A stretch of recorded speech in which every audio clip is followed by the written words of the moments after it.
Warning, this video is a gateway drug to metaness. High quantities of meta in the algorithm that dictates your behavior may result in psychosis, awakening, getting MK Ultra, and the deep transcendental knowledge that those three words are actually the same thing. You know when a character is being meta? Like Deadpool talking to the audience through the fourth wall?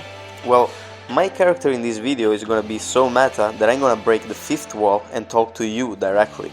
Not even to you as a human viewer, but to you as awareness of that human's consciousness. Interested? Leave your ego at the door and let's go.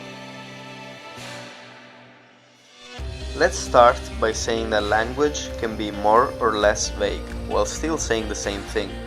Let's then make a scale that goes from extreme vagueness, like tautologies or incredibly loosely connected notions and concepts put in a random order, or metaphors or archetypes, to extreme specificity, like a scientific explanation of a strictly defined concept, or one specific interpretation of a vaguer argument. Once we put the various points of this scale on different layers, we can think about them in terms of frequencies, and our interpretations of the word being said like the signal that a radio is receiving based on which station it is tuned in, depending on how vaguely or specifically we are taking the information being streamed into our ears.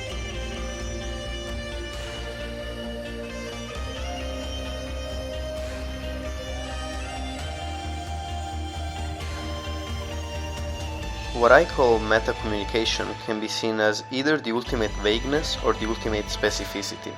Horseshoe theory, anyone? But it all depends on which station you're tuned in right now. In the same way that a sloped road is both uphill and downhill, depending on which side you're looking from. But metacommunication is basically just taking the inputs you are receiving from reality as a direct conversation with the apparent other, which is everything that is not you, and how the apparent other is having this conversation with the apparent self, which is everything that is you. Even though, in a more real sense, it's just you talking to yourself, since that's what every interpretation of any information actually is, just you talking to yourself. Any framework you can construct is ultimately still you deciding how to assemble the incoming information, even though, like a pun, there are always many coherent interpretations for what is being said.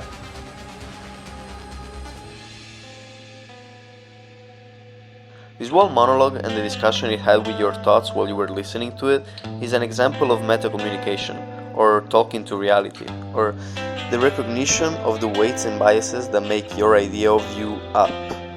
Analyzing the apparent randomness and vagueness of the string of seemingly unrelated but seemingly related phrases and concepts that make up this video can bring to light how to constantly metacommunicate with your daily reality. Unless